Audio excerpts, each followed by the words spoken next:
সেদিন সন্ধেবেলা কিন্তু আমি আর আমার বর মিলে একটু বেরিয়ে পড়েছিলাম হাঁটতে। তো বলতেই পারো এটা ইভিনিং ওয়াক বলতে গেলে। তো এই জায়গাটা দেখতে পাচ্ছ, এটা হলো মেট্রো ক্যাশ অ্যান্ড ক্যারি। তো এই জায়গাটা থেকে কিন্তু আমরা কিন্তু হেঁটে হেঁটে যাচ্ছিলাম। আর এই জায়গাটা আমার খুব পছন্দের জায়গা। ওকে বারবার যখনই যাই এখানে বলি ঢুকবে, ও বলে না ঢুকবো না, দরকার ছাড়া না কিনলে ঢোকার দরকার নেই।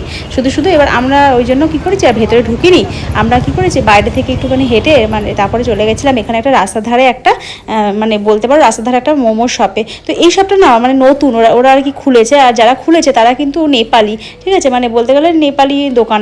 আর এত সুন্দর মোমোগুলো বানিয়েছে, সেখান থেকে খেয়ে নিয়েছিলাম মোমো। তো প্রথমে কিন্তু 1 প্লেট অর্ডার করেছিলাম। তো 1 প্লেট খেয়ে আমার বড় বলে আগে 1 প্লেট খেয়ে দেখবো, যদি ভালো লাগে তাহলে কিন্তু আরেক প্লেট অর্ডার করবো। তো প্রথমে 1 প্লেট অর্ডার করেছিলাম, তারপরে কিন্তু 2 প্লেট অর্ডার করে খেয়ে নিয়েছি।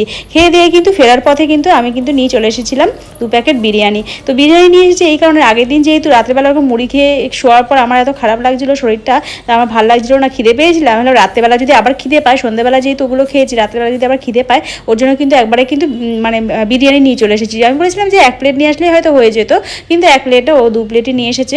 তো নিয়ে দেখো আমরা কিন্তু বসে গেছি, আর সাথে কিন্তু ওর সাথে দিয়েছিল স্যালাডও। তো এইদিকে দেখো বিরিয়ানি নিয়ে চলে এসেছি, বিরিয়ানি নিয়ে কিন্তু আমরা খেতে বসে গেছি। আর কি বলতো, বিরিয়ানি হলে আমার আর কিছু লাগে না, বিরিয়ানি খুবই ভালো লাগে, কিন্তু কি বলতো আমি না ঘরে বিরিয়ানি করতে পারি না, শুধুমাত্র আমার বরের জন্য। আমি রান্নাবান্না করতে পারি, কিন্তু আমার বর খাবে না, মানে ও আবার খুব একটা পছন্দ করে না বিরিয়ানি। কেউ কেউ আছে দেখবে বিরিয়ানি মানে খুব একটা ভালোবাসে না, তো ও তার মধ্যে পড়ে, খুব একটা ভালোবাসে না, মোটামুটি মানে খাওয়ার হয় খায় এরকম আর কি, মানে খুব একটা টেস্ট পায় না। এবার ওর জন্য কি হয়, আমার বাড়িতে আর করা হয় না, এবার কোথাও গেলে খাই আর নয়তো কিনে খাই। তো এইভাবে দেখো খেয়ে দিয়ে নিয়ে এবার কিন্তু শুয়ে পড়েছিলাম। সকালবেলা কিন্তু এদিকে রান্না করবো বলে ঝিঙে নিয়ে বসে গেছি, ভেবেছি ঝিঙে পোস্ত করবো। আর এই যে ঝিঙেটা দেখতে পাচ্ছ, এই ঝিঙেটা না একটু তেতো ছিল, আমি জানি না ঝিঙে কখনো তেতো হয় কি না, তবে জানো তো ঝিঙে পোস্ত করার পর একটুখানি তেতো তেতো লাগছিল, তখন আমার বর বললো তার মানে ঝিঙে মনে হয় তেতো ছিল। তারপরে আমি পরে আবার আমি শাশুড়ি মাকে জিজ্ঞাসা করলাম, বললো হ্যাঁ ঝিঙে নাকি তেতো হয়। তো যাই হোক, তো এরকম তেতো ঝিঙে হয় আমি জানতাম না। তো এইদিকে দেখো আমি সব কিছু করবো বলে রান্না করবো বলে বসে গেছি, সব কিছু ভাবলাম যে সজনে ডাঁটা দিয়ে আর এদিকে টমেটো দিয়ে ডাল করবো, আর ঝিঙে দিয়ে গরমে আর ঝিঙে আলু পোস্ত করবো, তার জন্য কিন্তু আমি সব কিছু কেটে নিয়েছি। আর এদিকে মানে পোস্ত দিয়ে করবো বলে পোস্তটাকে আমি কিন্তু শিলনোড়ায় বাটবো, মানে মিক্সিতে দেবো না, অল্প একটু পোস্ত তো মিক্সিতে দিলে ভালো হয় না, তার জন্য কিন্তু শিলনোড়া এরকম বার করে নিয়েছি। এদিকে কাঁচা লঙ্কা দিয়ে আর একটু গিয়ে পোস্ত দিয়ে আমি কিন্তু বেটে নেবো, তাতে রান্নাটাও টেস্টি হবে আর খাওয়া ভালো হবে। আর ওই যে তোমাদের আগের দিন যে দেখালাম না যে উলট কম্বল বলে একটা ডাল বললাম, সেটাকে কিন্তু আমি ভিজিয়েছিলাম। তো এটা কিন্তু আমি মানে লাইফে ফার্স্ট দেখছি, মানে এরকম মানে এই জিনিসটা এতটা হরহরে।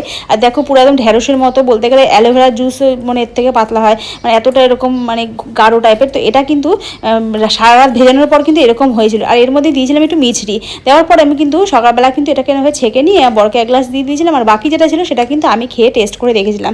তো টেস্ট কিন্তু মোটামুটি ভালোই, খুব একটা খারাপ না বা খুব বাজে গন্ধ সেরকমও নয়। আর আমি না নতুন নতুন জিনিস ট্রাই করতে ভালোবাসি। অনেকে আছে যে ঘেন্না পায় যে বাবা এই জিনিসটা খাবো না বা কিছু, তো আমার মনে হয় যে আমার পাশের যে ব্যক্তি সে যদি খেয়ে যদি সুস্থ থাকে, তা সেটা নিশ্চয়ই খাবার জিনিস, সে যদি খেয়ে অসুস্থ না হয়, আর যে জিনিসটা খেলে আমাদের শরীরের জন্য উপকার হবে, তো সেই জিনিসটা অবশ্যই খাওয়া উচিত, কেন খাবো না। তো আমিও ট্রাই করে দেখলাম। তবে কী বলো তো, জিনিসটা না অনেকটা মোটা, মানে বলতে গেলে মানে গলায় আটকা ছিল খেতে গেলে, ওর মধ্যে একটু জলও হয়তো মেশানো যেত, তবে জল টল মিশিয়ে আর বাড়াইনি, যেটুকুনি ছিল সেটুকুনি কিন্তু খেয়ে নিয়েছিলাম। আর এগুলো কিন্তু গরমে মোটামুটি খাওয়া ভালো, তো যারা খাও তারা নিশ্চয়ই জানবে জিনিসটা কীরকম খেতে বা কতটা দরকারি শরীরের জন্য।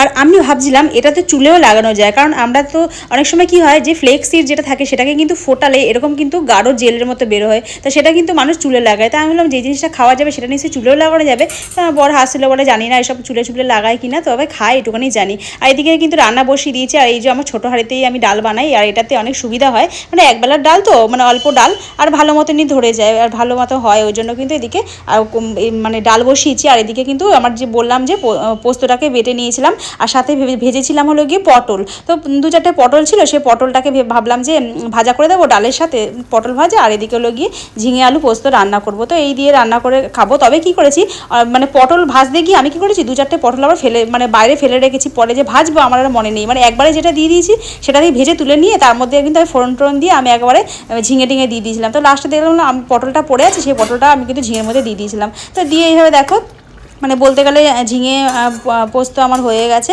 তো এটাই কিন্তু আমরা কিন্তু দুপুরবেলা কিন্তু খেয়ে নিয়েছিলাম। আর অনেকেই না ঝিঙে পোস্তর মধ্যে না মানে সাদা সাদা থাকে, মানে হলুদ দেয় না, তবে আমি কিন্তু দিয়ে দিয়েছিলাম সামান্য একটু হলুদ। আর কি বলতো, সব রান্নায় হলুদ দিতে দিতে এমন হয়ে গেছে না যে হলুদ ছাড়া কোনো রান্না ঠিক ভালো লাগে না চোখে, মানে মনে হয় কি সাদা সাদা লাগে। ওই জন্য আমি সামান্য একটু হলুদ দিয়ে রান্না করি সব রান্নায় বলতে গেলে। আর রান্নাবান্না শেষে দেখো এরকম বাসন পড়েছে অনেক, সবচেয়ে বেশি বাসন কিন্তু রান্নাবান্নার পরেই হয়। তো সেই সময় আমি তোমাদেরকে আগের ভিডিওতে দেখিয়েছিলাম যেরকম আরোটাকে আমি চালিয়ে দিয়েছি, তারপরে আরও যে ওয়েস্ট জলটা সেটাকে এইভাবে কিন্তু নিয়ে আমি কিন্তু বাসনগুলোকে সব ধুয়ে নিয়েছিলাম। তো এটা কিন্তু অনেক মানে সময় সাপেক্ষ কাজ, অনেক ধৈর্য ধরে করতে হয়। আবার যেহেতু জলটা অনেক আস্তে আস্তে পড়ে, তো তবে আমি কিন্তু ঠিক কাজ চালিয়ে নিয়ে হবে আস্তে আস্তে, কী আর করবো, ঘরেই তো থাকি, তো সেইটুকুনি টাইম দিয়ে আমি এটা করতে পারবো না। এদিকে কিন্তু চিমনি এগুলো খুলে নিয়েছিলাম, তার মধ্যে দেখো চিমনি যে তেলটা যে থাকে, যে মানে যেটাকে মানে তেলগুলো অ্যাবজর্ব হয় চিমনির এগুলো তেলগুলো, তো সেটাকে দেখো বার করে যখন পরিষ্কার করছিলাম, কি নোংরা দেখতে পাচ্ছ।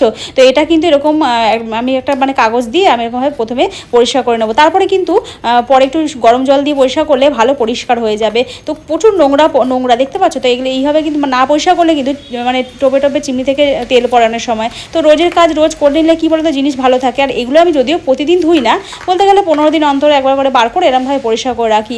আর যে গ্যাসের যে গ্যাসের চুলার যে ওভেনটা, সেটাও কিন্তু আমি প্রতিদিন মেজে নিই, পরিষ্কার করে রাখি। কারণ জিনিসপত্র পরিষ্কার করলে কী বলতো ঘরে আসলাও হবে না, ঘরদোর কিন্তু পরিষ্কার থাকবে।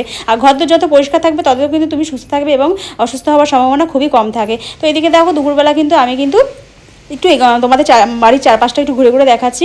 আর কিন্তু মানে খেয়ে দিয়ে উঠেছিলাম সকালবেলা, যেহেতু বর খাবে, ওর সাথে খেয়ে আমি ও বেরিয়ে গেছে, আর এইদিকে কিন্তু আমি সকালে খেয়ে নিয়েছিলাম। আর দুপুরবেলা পেয়েছিলাম আমার ভীষণ খিদে। তো আমি কি করব, ঘরের মধ্যে হাঁটাচলা করতে করতে আমার কিন্তু হঠাৎ করে মনে পড়লো যে মিষ্টির কথা। কারণ কিছুদিন আগে কিন্তু মিষ্টি নিয়ে আসা হয়েছিল, আর সেই মিষ্টি কিন্তু ও খেয়েছিল, আর আমারটা রেখে দিয়েছিলাম। সেই আমার ভাগের মিষ্টিটা আমি কিন্তু দুপুরবেলা নিয়ে বসে পড়েছিলাম, ভেবেছিলাম যে খাবো বলে আমি সেটা মানে বার করবো।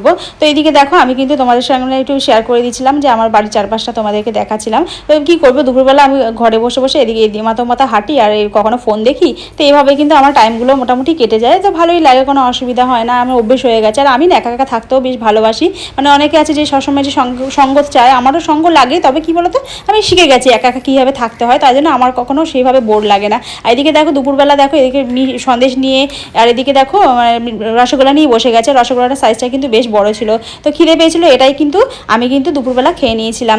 তো এইভাবে কিন্তু আমি কিন্তু আমার টাইমগুলোকে স্পেন্ড করি আর তোমাদের সঙ্গে আমার ভিডিওর মাধ্যমে ছোটোখাটো ক্লিপ তুলে ধরি। তো বন্ধুরা ভিডিওটা এটুকুনি, টাটা, ফিরে আসবে অন্য কোনো ভিডিও নিয়ে।